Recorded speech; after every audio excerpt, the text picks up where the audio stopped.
Flight Insight's Black Friday sale is going on now. Save 20% on all courses using the code TURKEY20 on checkout. Click the link here in the video to get started. Today we'll be doing a standard instrument departure, a SID, using a Jeppesen procedure plate. We're at Tucson International with an IFR flight plan to Blythe, California.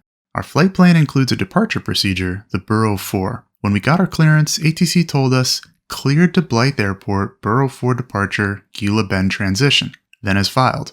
Climb via the SID, except maintain 10,000, squawk 4211. Let's pull up the Jeppesen departure plate for the assigned departure. We pull up the airport page for Tucson, tap procedure, then tap departure. The first choice in the jet plates is the Burrow 4 RNAV departure. Pulling that up, we see one incredible advantage the jet plates have over the government charts. Many times they're drawn to scale, so we can use an EFB like ForeFlight to overlay them on our moving map, seeing our position in relation to the procedure. FAA charts allow this on approach plates, but not on departures. Let's start by reviewing NOTAMs for the procedure. We can have a look at the box in the top right. We'll use the departure frequency listed. You may have noticed how our IFR clearance didn't contain a frequency. This is because the SID assignment includes it, 125.1. We could start briefing the procedure on the bottom left. We have takeoff minimums. Most runways are not authorized for this procedure due to ATC constraints, such as some other traffic flow.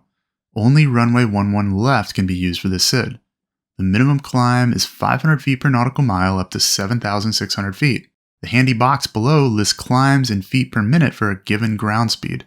We don't have this on the FAA charts. If our climb out is 100 knots, we'll need to be able to maintain 833 feet per minute or better until reaching 7,600 feet. The initial climb has us flying 123 degrees until 3,200, which is almost runway heading, and then turning direct Burrow. The routing from Burrow has us flying the assigned transition, which we'll have a look at on the plan view. It mentions to maintain 17,000, but our clearance amended that for us to maintain 10,000. Obstacles are listed for our visual clearance on the departure. To finish briefing, we'll look at the plan view. Again, we fly 123 degrees initially until reaching 3,200 feet, then turn direct to Burrow.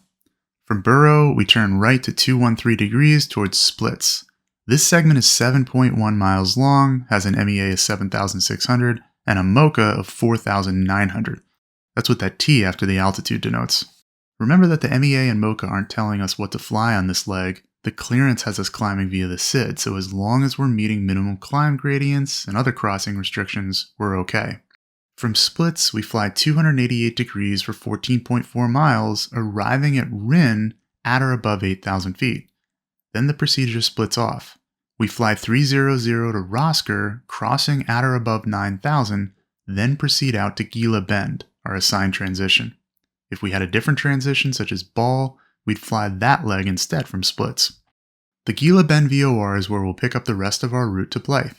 Now, just like on approaches with ForeFlight, we can overlay the Jeppesen departure onto our map for full route awareness. We'll transition over to that later, but for now, stay on the plate itself, because this will allow us to track our position as we actually fly along on the procedure. As we get underway, we could switch back to map view to see both the rest of the procedure and the full flight route together. So once again, even though they look intimidating at first, Jeppesen plates only take 1 or 2 times using them to get very comfortable with how they work. Try one out on your next practice flight, and check out our courses at the link here or in the description today.